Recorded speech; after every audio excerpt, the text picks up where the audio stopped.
Bismillahirrahmanirrahim. Uhud dağına geldik. Peygamberimiz sallallahu aleyhi ve sellem soğuştan mekender. Енді апам сонда әйел кісілер не болады, вот сол ісінен әдемі ғой бүге. Апам жоқ қой деймдер де. Бәсе Қажекеңге сәлем жолдаңыздар. бәрі отырамайды бірақ енді. Ухud dağı.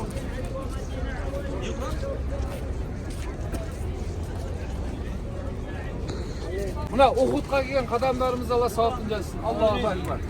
Қайда келдік? Ухud dağına. Ухуд деген ахат дегеннен шығады. Жалғыз деген сөз. Ана Ықылас сүресін білесіздер ғой? Ya. Құл хуаллаху ахад. Allahu somadır. Сол құл хуаллаху ахад деп атқан сол Ухуд. Ухуд деген сол ахат деген. Алла жалғыз деп айт деп тұр ғой Ықылас сүресінде. Таудың аталығы да Алла жалғыз деп аталады сол. Жалғыз. Уахид дегеннен шығады ахат деген. Мынау ұзындығы 25 шақырым созылып жатқан тау. Бұл тау біздер үшін қастерлі, өйткені мына жерде Расулла болған. Пайғамбар саллаллаху алейхи ва саллям қай жерде болған болса, үмбет үшін ол қастерлі біздер үшін. Біз Ухудты жақсы көреміз деді Расулла. Ухуд бізді жақсы көреді деп айтқан Расулла. Пайғамбар жақсы көргенде бізде жақсы көруіміз керек. Пайғамбар жақсы көрмегенде бізде не істеуіміз керек? Одан да шеттенуіміз керек. Ал Расулла Ухудты не деп жатыр? Жақсы көрген. Ухудты жақсы көремін мен дейді Расулла айтады. Ухуд да бізді жақсы көреді дейді. Мына Ухудқа Расулла келген кезде қуанғанынан мына тау қозғалып кеткен, теңселген мына тау. Мына жарықты тіл бітсе көбінесе айтқысы келіп тұр ғой бізге. Пайғамбар көрген тау ғой мынау. Тау мен тау жолықпайды дейтін сол ғой, Пайғамбарды көрген тауда мынау. Арада не деген 14 ғасыр уақыт өтті, міне біз келіп тұрмыз. Бұл қиямет кезінде тұра беретін Ухуд мынау. Қаншама адамдар келіп кетіп жатыр өмірге. Ухуд орнында тұр қалып. Енді Пайғамбар тауға шыққан кезде қуанғаннан тау не істелінген? Сілкінген. Сол кезде Пайғамбарымыз тауды сипады да, "Ай Ухуд, сен тыныштал" деді. "Сенің үстінде Пайғамбар тұр" деді. "Және оның жанында Сыддық тұр" деді. "Және оның жанында екі шахиді бар" деді. Кім олар? Umar. Сыддық Абу Бәкір жанында еді, және екі шахид дегені Омар мен Осман осы жерде еді. Сөйтіп тау тынышталды. Міне тау кеш, таудың өзі Пайғамбар келген кезде қуанып кететін бұл. Міне біздер алхамдулилля сол Пайғамбардың үмбетіміз. Пайғамбарды жақсы көруіміз керек сондай деңгейде. Енді бұл жерде не болды дейтін болсақ, бұл жерде мынау отанды қорғау соғыс болды мына жерде. Негізінде Пайғамбарымыз Мекке қаласында болды. Алғашқы неше жыл өтті ол жақта? 13 жыл. 13 жылда бірақ Пайғамбарымызды қолдаған адамдар шамалы болды. Ал Пайғамбарымызды қолдаған сахабаларды меккеліктер азаптауды күшейтіп жіберді. Алды өліп жатыр уже. Аммар ибн Ясир деген сахабаның ата-анасын көз алдында өлтірген. Діннен қайтпаған үшін. Сөйтіп Пайғамбарымызға аят Құрандар түсе бастады. Алланың жері кең ғой деп, сөйтіп Алланың уахиімен Мәдина қаласына көшу басталды. Қараңыздар. Сөйтіп Пайғамбар саллаллаху алейхи салам сахабалармен көшіп орнықты осы шақта. Сахабалар үй жай, кәсіп, бизнес, ақша, дүние бәрін тастап кетті олар. Бір пакетпен шыққаны шықты үйінен. Пакетін ала алмағандар пакетті үйінде қалып кетті. Қара бастарын сүйретіп мына жаққа жеткеніне қуанды мұхажирлер. Ал меккеліктер олардың дүниесіне қол салып, соны жымғырып алғандарына мәз болды олар. Сөйтті да, онымен тоқтамады олар. Аттарына, түйелеріне мініп, әскерді жинап, қағынып келді осы жаққа. Сөйтіп алғашқы ислам тарихындағы шайқас Бәдір шайқасы болды. Қандай шайқас? Бәдір болды. Бәдірде олар тас талқан жеңіліп қашатыны қашты. Анау тұтқынға түсетіндер тұтқынға түсті, өлетіні өлді. Бірақ қашып кеткендерді Пайғамбарымыздың сахабалары қумайтын арттарынан. Арттарынан қуып жетіп бар, басын кесіп алса да бар ғой, Өйткені олар сөйтіп істемесе, олар солай істеуге келген адамдар ғой. Бірақ олай істемейді. Қашатындар қумайды. Ал ана тұтқынға түскендерді пайғамбарымыз сахабалармен ақылдасты. Абу Бәкірден сұрады, Омардан сұрады. Омардан сұраған еді, Омар айтты, я Расулалла, бұлардың жазасы өлім деді. Кімдердің жазасы? Ана тұтқынға түскен ана мүшриктер бар ғой. Я Расулалла, бұлар өлім болсын деді. Өйткені біз бұларды өлтірмесек, бұлар суық қаруланып біз өлтіруге келді ғой негізінде дейді. Негіз ақиқатты Омар айтқан. Абу Бәкір айтты, я Расулалла деді, бұлар өлтіргенмен еш нәрсеге отпаймыз біз. Одан көріп біз бұларға айтайық, әрқайсысы Мәдинаның 10 адамның сауатын ашып білім берсін деді. 10 адамды оқытсын, санап тұрып, 10 адамды оқытып біткеннен кейін жібере сала кетсін деді. Пайғамбарымызға осы сөз өтті. Арасылдан да ойы сол болған. Сөйтіп соны қабылданған сол еді, пайғамбарымызға ескерту аяты түсті. Негізінде Омардікі еді ақиқат. Бірақ сендер мынау ақылдасқандарыңның шарапатымен бастарына келген бәле қайт көтеріп кетті деді. Сол үшін не? Кез келген нәрседе ақылдасқан жақсы. Сөйтіп, Бәдір әхілдері тұтқындарды олар білімдерін алып жіберді. Олар сол кеткеннен араға 1 жыл салып, санды көбейтіп, әскерді одан да күшейтіп, қаруларды көбейтіп, қайттан келді осы яққа. Сол екінші шайқас, Ухуд шайқасы осы мына. Қараңыздар. Келесі жылы Хандақ шайқасы болды, 3-ші жыл. 3 жыл қатарынан соғыс болды мына жерде. Енді қараңыздар. Дін ислам, қылышпен келген, күшпен келген дегенге осының бәрі тарих дәлел болсын айтып жүріңіздер. Егер мына соғыстар Меккеде өтіп жатса, кішкене сәл келеді ақиқатқа. Егер мәдиналықтар аттарына мініп алып, шауып барып Меккеге, баяғы өтіп кеткен ақыларын алуға да хаққылары бар негізде бұлардың. Бұлардың қанша адамдарын өлтірді олар. Дүниесін бәрін тартып алды. Солай ғой? Иә. Бірақ ондайға барған жоқ бұлар. Соғыс қайда өтіп жатыр? Меккеде, Мәдинада ма? Мәдинада. Мәдинада өтіп жатыр. Демек дінімізде сақтану, қорғану деген бар. Бұлшылдап тая жерге болмайды тұрып ал. Мен мұсылманмын, ұрсаң ұра бер. Жоқ, ондай жоқ. Анау баяда мен боксқа барғанымда, бокста тренерім ең бірінші үйреткені қашуды үйреткен бізге. Не үйретті? Қашуды. Барған күніміз бірінші күні. Біз күлгенбіз сөзі, біз сізге қашуды үйренген келген жоқпыз. Бізге үйрет боксты. Сөйде тренерім айтқаны, спорт деген бұл біреуді ұру емес қой. Спорт сенің амандығыңның қауіпсіздігінің кепіл бұл спорт деген. Сол үшін андай талпаға түсіп қалсаңдар деді, бет-бет тұрыңдар да ішінде әлсізде біреуін тауды, соны соқтақ, аяқ киімді қолың алып қаш деді ғой. Сенің амандығың керек бізге деді. Ол спорт деген біреумен тұрып төбелесу емес деді. Демек, дінімізде де дәл сондай секілді, спорт секілді не бар екен? Сақтану бар екен. Тұрып алып, жоқ, шай жоқ, біреудің тая жерге болмайды тұрып алып. Сақтану бар. Сөйтіп, аналар келе жатыр. Пайғамбар саллаллаху алейхи ва саллям сахабалармен ақылдасты. Мүшриктер қағынып келе жатыр. Қай жерде күтіп аламыз олар? Біреулер айтты, сахабалар, я Расулалла, қаланың анау қақпаларын үлкейтіп, нені соғып алайық деді. Сөйтіп, қақпамызды тас қып, қамалымыздың ішінде садақпен күтіп алып, отай бермейміз ба деді, кіре алмайтын деді.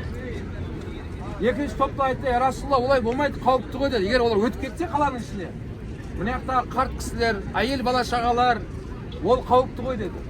Үшінші сахабалар айтты, я Расулалла деді. Ондай болмағанның өзінде бұл біздің сүйегімізге таң болып қалады деді. Мыналар қорққанынан қайда тығылып алған? Қаланың ішінде. Үйлеріне тығылып апты. Олай болмайды деді. Не болса жігітше сырттан күтіп аламыз деді. Сөйтіп ақылдасып, осы Ухуд тауын айтты. Я Расулалла деді, Мекке мына жақта. Олар былай келеді, артымызда тауды алып аламыз деді. Артымыздан келе алмайды олар деді. Осы алдымызда жақсылап күтіп аламыз деді. Расулалланың да ойы сол болған еді. Сөйтіп не болды? Пайғамбар саллаллаху алейхи ва саллям келді. Осы жерде бәрін орындарына кім қай жерде тұратынын бекітті. Мынау адамдар көрінді ме, төмпешік тұр ғой.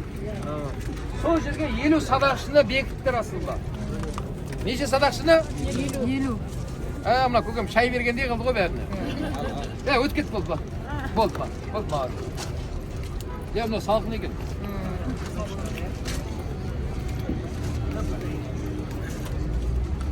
Қара бола жарайым ғой. Домен не болды? Не айтқан ем? 50 садақшы. 50 садақшыны орын-орнына қойды. Және оларға айтты Расулаллах алейхиссалам, жау келе жатыр. Сендер менен бір бұйрық келмейінше қозғалмаңдар деді. Біз жеңсек те, жеңілсек те, менен сендерге бір хабар келеді деді. Сол хабарды күтіңдер деп пайғамбар 50 садақшыны бекітіп қойды. Олардың миссиясы мүмкін атты әскер айналып өтіп таудың ар жағынан. Мына екі ортадан өтіп кетпесін деген олар миссиясы сол. Жаяу әскер былай, атты әскер өтіп кетпесін деп олардың миссиясы соларды өткізбеу. Сөйтіп, жаңағылар келді анау дұптарын, барабандарын соғып, шулап, улап, мүшриктер келді мына жерге дейін. Енді автобустың тоқтаған жерде сөрде шайқас болған. Жаяу әскер сөрде шайқас болды. Енді пайғамбарымыздың сахабалары негізінде дегеннен соғыс бастап кетпейтін. Пайғамбарымыздың елшілері барып оларға насихат айтатын. Бірінші насихаты сендер дінді қабылдаңдар дейді. Біз барған жоқпыз, сендер кеп тұрсыңдар бізге біріншіден. Сендерге айтарымыз дінді қабылдасаңдар, сендер бізге бауыр боласыңдар. Екінші вариант. Дінді қабылдамасаңдар, онда өздерің діндерің өздеріңе, біздің дініміз өзімізге шегініп кетіңдер үйленге дейді. Сендер не істеп келдіңдер Мәдинаға? Бәрін тастап кеттік қой сендерге. Біз бұл жақта тек тыныш намазымызды оқып жатырмыз. Тыныш өзімізбен өзіміз жүрген қауымымыз. Кетіңдер, бізге соғыс керек емес деді. Қан төгіс жасамаңдар деп пайғамбар алейхиссаламның елшілері оларға не айтып жатыр? Бірақ оларға насихат өтіп жатқан. Және Ухуд шайқасында мынау ер азаматтар алдында, артында қатын-қалаштары артында. Мен өткен апаммен келісіп алдым, апам айта бер деп айтты. Қатын деген хатун деп айттыға. Қатынның статусы әйелден жоғары.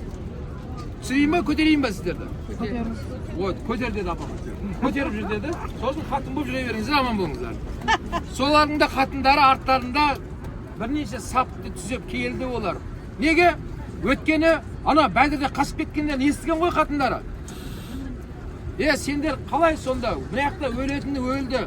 Тұтқынға түсетіндер тұтқынға түсті. Сендер солар соғыс құтқарудың орнына есеп кеттіңдер. Енді Ухудта ондай болмайды. Жарайды, сендер Бәдірде ойбай қатыны мен сен үшін деп келдім дедің. Енді мен мынаяқтым, сен аяқты кімді құтқарасын дейді, Меккеге бар. Болды, оларда вариант қалмады. Артына қараса қатындар турлап қояды екен. Алдыңа қара дейді. Алдыңа қара. Артқа қарама дейді. Сенде бірақ вариант. Не жеңесін, не жеңілесін деп. Қатын балашаға керек болса, бізді құтқарғың келсе, ана соғыста жеңін керек деп, типа мотивациялары қояды ана қатын ешелаларын. Солай келді бұлар. Өткені Бәдірде қаншама адамдар өшеді қайтыс болған еді. Соның ақысын алуға келді ғой типа бұлар. Бірақ жаңа пайғамбарымыздың елшілері айтқан насихатты олар құлақ аспады. Анымын дегенше соғыс бастады жоқ. Расулланың сахабалары сондай деңгейде мықты болған. Бір сахаба 100 мүшрикке қарсы тұрып беру керек деген өздерін дайындаған сонда. Неше адамға? 100 мүшрик. 100 адамға тұрып бере алады. Кеше анау Меккеде ер азаматтарға тауапқа кіріп жатқан кезде қайсы иықты ашып жүріңдер деп айттық? Оң иық қой, мынау ғой негізі. Бұл енді сондай сүннет болып қалды, бірақ бүгін негізі тарихы бар оның. Меккеде жүрген кезінде сахабалардың мүшриктер күлген ғой үстерінен бұларды. Мынау әлсіз болған адамдарыңмен не істейін деп жатсыңдар деп. Соны естіген Расулла сахабаларына айтты, сендер тауапқа кірген кезде мына оң иықтарын ашып жүріңдер деді. Сахабалардың мускулдарын көрген кезде мүшриктер ойланып қалған екен сол кезде. Мыналардың качок екен ғой деген ғой. Оның мағынасы сол негізінде. Өткен бір группада бір көкем сол иығым ашып жүрсем бола ма дейтін әлі. Көке елдің бәрі оң иықты ашып жатырмыз. Сіз наоборот жүйін деп жатсыз, оң иығымда аймағымдай наколкім бар дейді мына жерде. ойбай екеуін де ашпай ақ қойыңыз бұл күнде. Жалғыз жүре беріңіз. Сүннет амал етіңіз. Ол парыз емес, уәжіп емес, осылай. Міне, сахабалар неше адамға тұрып келетін адамдар еді олар? 100 адамға. Дәлел айтайын. Мынау Шам қаласында Саид ибн Абу Ваққас деген пайғамбарымыздың сахабасы сол жақта басшы болып тұрған. Сол кезде анау румдықтардан үлкен әскер келатқанын естіген сол сахаба Садуақас қой қазақша айтқанда. Садуақас сахаба Омар мына жақта халифа, патша ол кісі патшаға хат жазып жіберген. Маған тез арада 300 адам жіберіңіз деді. Срочно. Кім келеді ар жақта? Жау келеді. Неше адам сұрап жатыр? 300. Омар жарайды дейді, 3 сахабаны жібереді ғой. Неше адам жіберді? 300. Оны көрген Садуақас қайттан хат жазған. Амирул муъминин. Мен сізден 300 адам сұрадым ғой деп. Сол кезде Омар қайттан жауабын жазып жібереді. Бауырым, сен не пайғамбардың сахабаларын есінен шығарып қойдың ба дейді. Білесің ғой, Расулланың әр сахабасы неше адамға татитын еді? 100 адамға. 100 адамға. Сен 300 адам сұрадың, мен саған 300 адам жібердім деді ғой. Уайымдама деген ғой. 3 адам жіберді. Жау келген кезде ана 3 жақтан кір дейді ғой бұлайнан. Комбайн секілді. Орадана үшеу кіріп алды. Сондай адамдар болған ғой сахабалар Расуллар. Міне, қазіргі күнде де мұсылман адам мықты болу керек дейтін сол. Темекі шекпе, наша шекпе, арақ ішпе, спортпен айналыс, кәсіппен айналыс. Мұсылман адам қандай болу керек? Мықты болу керек. Мықты болу керек. Қарындар жоқ малы. Тартыра қарындар. Қарын болмасын ешқайында. Пайғамбар ескерткен. Қарын байламаңдар деген. Жақсы. Сонымен пайғамбарымыздың 100 адамға татитын сахабалары әні міне дегенше турап тастады мыналарды. Сөйтті де ана мүшриктер қашты. Артында кім тұрған еді? Қатындарына қарамай қашты ғой бұлар. Адамға жан керек екен. Қатын керек емес екен. Секіріп өтті де қашты Меккеге қарай қашаттылар. Сонымен мына жақта неше адам тұр? 50 адам. Анам бәрін көріп тұр бәрі. Болды, альхамдулилlah біз жеңдік деді. Тұра береміз бұл осылай. Анау төмендегілер не алып жатыр деді, ол жауап жатыр деді. Анау садағын тастап қашып кеткен, қылышы түсіп қалған, соны жинап жатыр ғой енді бұлар. Мыналар айтып жатыр. Тұра берсек, қазір неден қорғалайын деп жатырмыз? Олжадан. Бар бізді алайық дейді. Бірақ ішіндегі тоқтатқандар болған екен. Пайғамбар бізге не айтты деді? Белгі беремін деді. Жеңсек та, жеңілсек та, менен бір хабар келеді сендерге, қозғалмаңдар деп айтқан, қозғалмаңдар деді. Сол 50-дің 40-ы түсіп кетті ғой үшін. Нешеу қалды? 10. 10 қалды. Математика кестер, ә? Жақсы есептей кестер. 10 қалды. Сонымен, шынымен Расулла айтқандай, ойлағандай болды ғой. Сөйтсек, мынаның ар жағында Халид ибн Валид деген, мынау Меккеден атты әскері бар, жаяу әскері бар, бәрін басқарып келген қолбасшы келіп тұрған екен. Бақылап тұрған ғой ол. Жаяу әскерін тұралау болды енді. Ол енді өз атпен жүр. Және аттағы нөкерлері бар жанында. Енді ойлап тұр ғой басшы. Не жай адам басшы болмайды ғой. Ол стратег болу керек қой. Бұларды қай жағынан кірсе деп тұрған еді негізі ол. Сөйтсе аспаннан сұраған жерден табылғандай, мыналар түсіп кетті ғой жерден. Халид Валид оны көріп тұр. Болды, кіреміз еді. Сөйтті да анау атты әскерлер айналды ма, айналды. Көпешекпен Ухудтың ертеңнің ортасынан айналып кірді ғой арттарына былай. Мына 10 адам ол заманда автомат жоқ, анан тырылдап тұра береді. Анау садақтың оғын бір атады, қайтты анан жебені шығарып, анан оқтайым дегенше ат өтіп кетті бәрі шауып. Сөйтті да ана қашып баратқандар көрді аттың мияқтан кіргенін. Олар да бұрылып келе салды. Мыналар мияқтан кірді. Сонымен сахабалар не болды? Ортада қалып қойды. Олар жеңіп тұрған жерінен ол жеңілді осы жерде. Енді екі жақтан сөйлде 70 адам шахид болды бұл жерде. 70 адам қайтыс болды. Негізі анау адамдар тұрған решетканы қоршап қойған. Қазір сөйлеп барып дуа қыламыз иншалла, сәлем беріп. Сол жерде жаңағы шахидтер осы жерде жерленіп жатыр.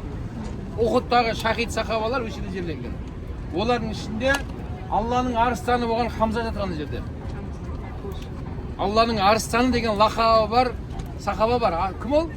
Хамза. Хамза радиаллаху анху. Хамза. Міне. сол кісі жатыр ана жерде. Сонымен пайғамбарымыз мынау жағдайды көріп сахабаларына айтты, болды шегініңдер деді. Тауға шегініңдер деді. Сөйтіп сахабалар тауға шегініп, сөйтіп аман қалды. Аман қалғандар. Нешеу кетіп қалды бірақ не жерде? 70. 70 кетіп қалды. Сөйтіп жаңа Меккеден келген мүшриктер тауға енді арғы шыға алмайды, соғыса алмайды. Сөйтіп айқайлап жатыр. Мұхаммед тірі ме араларында дейді. Расулалла тұр ғой міне дейді.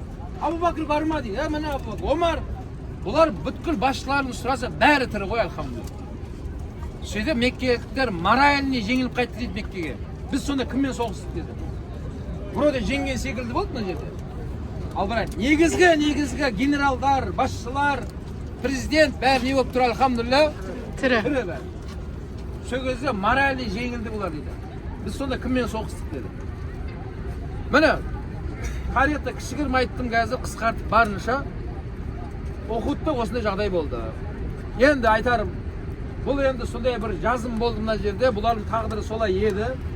Бірақ сол Ухудта жаңағы ұйымдастырып Меккеден келген Абу Суфиян дінді қабылдап мұсылман болды. Анау Хамзаны өлтіртуге Уақши жалдап келген Хинд әйелі мұсылман болды. Сол Хамзаны аңдып жүріп өлтірген Уақши дін қабылдап мұсылман болды. Сол үшін мұсылман болған сол сахабаларды біз жақсы көреміз. Өткен енді сондай заман еді, сондай саясат еді. Бірақ дінді қабылдаған екен, болды, оларды не істейміз енді? Кешіреміз. Анау сондай болған екен деп, аттар не істіп қал, боқтап жүрмеңіздер деп айтқан ғой өзге. Анау сол оңбаған екен ғой, ана пәленші. Бүйтіп айтпаңыздар. Болды. Біздер үшін олардың бәрі радиаллаху анхум. Алла олардан разы болды деген Құранда аят бар. Мұхажирлер мен аңсарлардан Алла разы болды деген аят бар. Сол үшін осындай тарих болды. Енді біз мынау мықты тұрған сахабаларға дуа қылайық иншалла. Алла олардан разы болсын. Өйткені бұлар дінде мықты тұрып берді. Сол мықты тұрып бергеннен бұл дін бізге барды, Аллаға шүкір. Қазір біздің елімізде енді не істеуіміз керек? Дінді ұстанайық. Біздің елімізде ешкім намаз оқығаның үшін сізді ұрып соғып атқан жоқ. Дін ұстанған үшін ешкім сізді қудалап атқан жоқ. Бірақ бұларда болды сондай нәрсе. Сондай болғанына қарамай тұрып берді бұлар. Қазақ атам сөйтіп айтады. Қатты жерде хақ тұрар, қайратты жерде бақ тұрар дейді. Кішкене қатты тұрып бермесе, бұлар әлсіздік қылса, анаяға біз жаққа мүмкін баратын беді, мүмкін бармайтын беді дін. Бұлар қатты тұрып берді. Алхамдулилля, содан кейінгілер бір-біріне үлгі алып дін күшейіп кетті. Діннің бұл не? Алланыкі. Сол дін бізге де барды, Аллаға шүкір. Енді елімізде де дінге не істейік біздер? Қатты тұрайық. Дінді ұстанайық. Дін ұстанғаны өзің рахатын көресің. Бала-шағаның рахатын, қызығын өзіміз көреміз. Ел болып көреміз. Егер елімізде дін ұстанған тақуалар болса бар ғой, елімізде. Еш қайсымызға есіктің құлып керек емес. Еш жерде камераның керегі жоқ. Ешкімге охрана керек емес. Неге? Неге? Дұға жасайды, бесуа. Өйткені елдің бәрі тақуа ғой. Тақуа деген кім ол? Құдайдан қорқатын адамдар. Құдайдан қорқатын адамды тақуа деп айтады. Адам көрмесе де, оны Құдай көріп тұрғанын біледі оны адам. Жасырынамайды еш жерге. Құдай оны көріп тұр, оны естіп тұр, Алла оның бәрін біліп тұр. Міне сондай тақуалардың саны көбейсін деп үміт етеміз. Аллаға шүкір жылдан жылға көбейіп жатырмыз. Тәуба. Ал мынау орамалға келген қара көздер, орамалға мықты болыңыздар. Өйткені бұл орамал діннің ұранын бастарыңызға жауып ағасыздар. Ғалымдар айтады, біз ер азаматтар мынау сақалымызды алып тастап қазір, мынаның бәрін шешіп тастап, кепканы басып, спортивканы киіп алсақ, сөйтіп біз танымайтын адамнан сұраса, ана адамды кім деп ойлайсың десе, спортсмен ба, сондай біреу ма, білмеймін деп айтады да. Ал орамал таққан қызды кетіп баратса, танымайды, мұнан кім деп айтасың десе, мына мұсылман қарындасым ғой мен. Құрандағы Алла айтқан аятта басына орап алған қыз екен ғой деп айтады деген да. Сол үшін ғалымдар айтқан, әйел кісілер, қыз балалар, кей жағдайда ер азаматтарына озып кететін бір мәселе осы орамалды айтқан. Жаулықтарыңызға ие болыңыздар. Жаулық Құдайдың парызы ол орамал. Міне мына жақта дін үшін деп сол жаулыққа ие болады деп соғысып жатыр сахабалар. Ана мүшриктер соның бәрін қудалауға келген еді ғой мына жаққа. Тұрып берді, алхамдулилля. Қанша шахид болып кетті өмірде. Артында қызығын біз көріп жатырмыз. Енді міне дін дегеніміз ол міне орамал, дін деген намаз, дін деген арақ ішпеуің, дін деген өтірік сөйлемеу, дін ғой, шариғат ереже ғой соның бәрі. Сол үшін орамалды біз шығарған жоқпыз біз бұны. Бұл Құдайдың бұйрығы сіздерге айтқан. Құдай бізге де айтқанда бізде орам жүретін еді қазір еркектер. Тыныш жауап бүйтіп жүретін қазір мен. Бірақ Алла еркекті бүйтіп айтқан жоқ. Қыз балаларға айтты. Не үшін десе, ғалымдар айтады. Қыз балаларды Алла өте көрікті жаратқан дейді. Кез келген қыз бала менмін деген көрікті жігіттің алдында қыз бала көрікті болып тұрады деген. Кез келген қыз баланың шашы дейді. Менмін деген ер азаматтың шашынмен салыстырсаң қыз әдемі деген. Алла көрікті жаратқан екен қыз баланы. Ал көрікті нәрсені сақтау керек деген.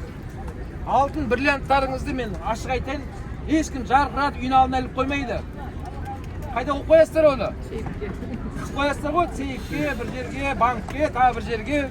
Ойбай, ананы көрсетуге болмайды деп. Ал қыз бала, әйел адам, одан да қымбат. Ал ол қымбат әйел кісіне бұлай көрсетуге болмайды. Бұл сіздерге деген құрмет. Анау, мұхиттың аржағында қауымдарды тыңдай бермеңіздер, оттай бермесін олар отырып алып. Сөзінің ашығы. Олар өзінің қатындарына ие болсын біріншіден. Европаға барған кезде осылай біреу аузынан қағаны мұсылманға сөз айтқан екен. Негіз жігіттер әрқайсысы сауатты болып жүріңдер негізінде. Егер сауатсыз болып жеңіліп қалсақ, діннің айыбы емес, ол сенің айыбың. Білім алмағансың сен. Анау жігіт мұсылман бауырымыз, Алла разы болсын. Сол жерде дінді қорғаған. Ана Европалық оған тиісіп жатыр ғой, айтыпты оған. Сендер мынау қыздарыңды, әйелдеріңді орап тастайсыңдар депті. Біздің мынау қара көздеріміз секілді мынау фигурасын көрсетіп, бұлай жадырап, жайнап жүрмей ма дейді екен, қоғамда. Деп айтты ана өзінше. Мәдениет сымақтар ғой өздерінше. Сөйтсе жаңа мұсылман жігіт оған мен секілді ауызы көбір уағыз айтпапты. Мынау столда тұрған екі конфет алыпты. Екі тәттіні. Сөйтті, біреуінің қағазын ашты да жерге тастапты. Біреуін ашылмаған конфетті қолына ұстап тұрыпты. Сөйтіп айтты. Осы екі конфеттің қайсысын жейсің депті. Әрине ашылмаған жейін депті. Жоқ депті. Сендер ана ашып әйелдеріңді аяқ астына тастамасыңдар деген да. Соны өзіңе жегің келмей жатыр деген. Ал мынау упаковкада ол біздің әйелдеріміз деген. Біз өзіміз аккурат упаковкасын ашамыз дейді. Пайдаланып болғаннан кейін істейміз оны, қайтадан жауып қоямыз. Саған көрсетпеймін оны деген. Сөзге барып түсіндейді ғой ана кісі, не айтты, қуып тұрғаны. Сөйтіп айтты, ақиқатында мұсылмандар сендерге ақиқат деп айтты. Даналықпен аны қорғап шыққан ғой орамалды. Орамалдан аят келтіріп, хадис айтпапты ол жүріп. Екі конфеттен ақ ұйықтап жүрген ғой. Алла разы болсын. Ол ақиқат ол. Сол үшін жаулықтарыңыз бұл сіздің ақыреттегі де, дүниедегі де сіздердің мынау қорғандарыңыз. Ертең қияметте осы жаулықтарыңыз сіздің әуреттеріңен жауып тұрады екен. Ертең мақшарда бәріміз жалаңаш жүреміз. Орамалдағылардың жаулықтары әуретін жауып тұрады екен. Жалаңаш жүрген кезде орамал шешіпсіңдер онда. Бір тал шашыңыз сіздің, ол әуретіңіз. Бөгдеге көрсетуге харам болады. Оны көрген ерік азаматта күнә алды, көрсеткен сен де күнә алдың, бәріміз күнәһар боламыз. Сол үшін күйеуінің алдында, бала-шағаның алдында, аға әндерінің алдында қалай шаш ыңғайлы оны қараңыздар. Ал көшеге шықтым дегенше не істеңіздер оны? Жауып қойыңыз, орамал. Жауып жүріңіздер, Құдайдың парызы ол. Құдайдың 40 парызы болса, сол бір парыз сіздерде тұр ол. Жауынып жүріңіздер дәл осылай. Мен айтпаймын, арабтар секілді қап-қара оранып жүріңдер деп. Жоқ, бұлардың қазір бет жауып жүрген мынау ниқоб паранжілері, оны алмаңыздар. Бұл бізге жат киіп. Бізде қазақта ақ таңдаған халықпыз. Ақ түсеміз, ақсақал ақ батаңды бер дейміз. Жаңадан келін түссе басына қандай орамал жауамыз? Ақ орамал. Қара орамал жауған келін көрген жоқпын мен әлі. Қандай орамал жауады басына? Ақ орамал. Ақ орамал жауады. Сол үшін ақ таңдаған халықпыз. Ақ орамал тағыңдар. Енді бұлардың бетін жауып жүрген паранжылары, бұлардың ұлттық киімдері, бұл діни киім емес. Biz onu қарауымыз керек. Көріп асты, Африка құрлығында жүрсіздер. Күн ыстық мына жерде. Бұлардың қыздары да біздің қара көздеріміз секілді әдемі, сүйкімді мынау терілерін бұзып алмайын деген өздерінің зонт киімдері ғой анау, бетін жауды екен. Бірақ өзінің жігіттің алдына бетін ашып әдемі болып отырады оның қыздары да. Ал дала ашса, дала жанып тұр. Күн ұрып тұр төбеден. Сол үшін ерте қартайып кетпейін деген өздерінің стильдері да енді. Ал біздің елде бұндай ыстық жоқ. Біздің елде 4 мезгіл бар. Салқын ауа райы. Көлегі тал көп елде. Расма? Сол үшін мысалы көрші Түркмен мемлекеттегі құмды жерім, әйелдер қалай жүреді олардың? Ана қапшықтарын жауып алды. Неге? Неге? Құмдық Құмнан ыстық істемеу үшін қорғану үшін. күннен анау қожаларымыз бұзылып кетпесін деп, солардың да қыздар солай істеді. Бірақ ол діни киім емес ол. Ол өздерінің ұлттық киімдері. Біздің ұлттық киіміміз бар. Әжелеріміз не, мынау кимешектерін киіп, қыз балалар осындай орамалдарын жауып үстінен сәукелерін киіп, біздің де ұлттық киімдеріміз бар. Сол үшін не, арабтың да киімі керек емес, түріктің де киімі өздеріне, пакистандың да өздеріне, бізде қара жаяу емеспіз. Қазақи киінейік, бірақ ақ киінейік, бірақ әурет көрінбесін.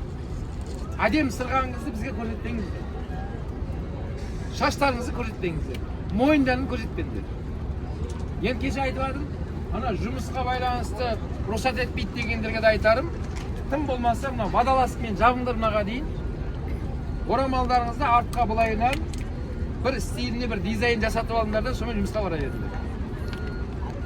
Ясыма? Тым болмаса деп атым да енді. Ал жұмыстан басқа кезде қайттан осы стильмен жауып алыңдар. Ыңғайлы ғой мынау. Кие саласыздар, шеше саласыздар. Ау, бұлай да болмай ма? Кейбір мектептің директор кезін ұмыра қайын. Жақсы, дем саламыз, не қайқым, не жақтан. Сіздерге үндемейтін болсын, иншалла. Ал онда дұға қылып, неге қозғалайық жаңаға? Шахидтер жатқан жерге, Субхана қастаға берген көбелек, Алла Тағала мына Ухудқа келген қадамдарымыз сауаптан жазсын. Пайғамбар саллаллаху алейхи уассалам өшеден дұға қылғандай, сол дұғаны бізге де нәсіп етсін. Пайғамбар Ухудты жақсы көрем деді, біз де Ухудты жақсы көреміз. Міне осы дінді қорғаған өшедегі сахабаларды Алла разы болсын. Сол пайғамбардың жанында иық тіресіп, дінді қорғап өткен сол шахидтермен ертең махшарда Жаннатул Фирдауста қауышуымыз Алла нәсіп етсін. Біздің де ұрпақтарымыз елді, жерімізді, намысымызды қорғайтын батыр ұрпақтарымыз көп болсын. Сол батыр азаматтарымыз аман болсын. Сол батырларды өмірге алып келетін, жаулықтарына ие болатын қыздарымыз көп болсын. Сол Әл-Фарабилер, Қабанбайлар, Бөгенбайларды өмірге алып келетін, мына орамал ақ жаулығына ие болған қыздарымыз көп болсын. Елімізді Алла дін исламмен әзиз етсін. Еліміздің халқымыздан осы қажылыққа келетін қандастарымыз көп болсын. Қияметке дейін осы Мәдина Мекке қаласы және еліміздегі Қазақстан еліміз тек қана осындай тыныш заман болсын. Ешқашан енді соғыс болмасын. Бұл Мәдина қаласы тек қана енді Ухуд тарих болып осындай болып қалсын. Қияметке дейін осы Мәдина Меккені және біздің сүйікті отанымыз Қазақстанда Алла соғыс зұлматынан амандай етсін. Тек қана тыныш заман болсын. Мына Шабанымыз аман есен аяқтап, Рамазанға аман етуіміз нәсіп етсін. Рамазанда ораза ұстауға осы қажыларымызға, баршамызға Алла күш қуат берсін. Аллахумма гфирлана, Аллахумма ирхамна, Аллахумма афина, Аллахумма рзуқна. Саллаллаху алейхи сейдина Мухаммад Мустафа, амин, Аллаху акбар. Құрметті қажылар, Ухуд шайқасында қаза болған 70 сахабаның қабірстаны мына. Сол Ухуд шайқасы біткеннен кейін соғыс алаңына, сол Мәдинаның орталығына ағайын туысы келіп, мәйіт болған кісілерді не істейді? Жоқ, соларды алып кетеді басында. Пайғамбар алейхиссалату уассалам не істейді? Қайтадан бұйрық береді, Ухудта қайтыс болған шахидтер Ухудта жерленсін деп. Сол міне Ухуд шайқасында қайтыс болған 70 сахабаның қабірі. Мына шлакоблокты көрсеңіздер ма? Осы шлакоблокта енді анығын алынып, бірақ сөйтіп айтылады. Негізі мынау осы Ухуд шайқасындағы қайтыс болған ұлылардың бірі Хамза. Мына жерде Хамза радиаллаху анху Mus'ab ibn Umayr деген Меккеден Мәдинаға алғашқы болып хижрет жасаған сахабаның бірі. Ол өте бай, әйелдің ұлы болған, дүнием деп Меккеде қалып қоймай, дінім деп Мединаға хижрет жасаған сахаба. Екінші сол Mus'ab ibn Umayr, одан кейін үшінші Абдулла бен Жахш деген үш сахабаның қабірі мына жер. Анау аяқ жақты көріңіздер. Анау ар жақта үйдің фундамент жасап тұрса ма? Сол жерде қалған 67 сахаба, жалпы 70 сахабаның қабірі. Енді біздің бұл қабірге келгеннен кейінгі бір мақсатымыз қабірде жатқан қабір иелеріне сәлем беру. Алла не дейді? Алла жолында жан тапсырған шахидтерді өлді деп айтпаңдар, олар тірі дейді ғой. Дәл сол секілді бұл кісілерді Алланың өзі тірі деп тұрса, біз бір мәйітке емес, кәдімгі тірі бір адамға сәлем бергендей халде болып, қазір соларға сәлем береміз. Мен айтам, менен кейін қайталаңыздар иншалла. Жақсы ба? Ассаламу алейкум. Ассаламу алейкум. Ахли дияр. Ахли дияр. Минал муъминин. Вал муслимин. Ва инна. Иншааллаху. بكم لاحقون وأسأل الله لنا ولكم العافية إنا لله وإنا إليه راجعون. راجعون. آمين أستاذ. آمين.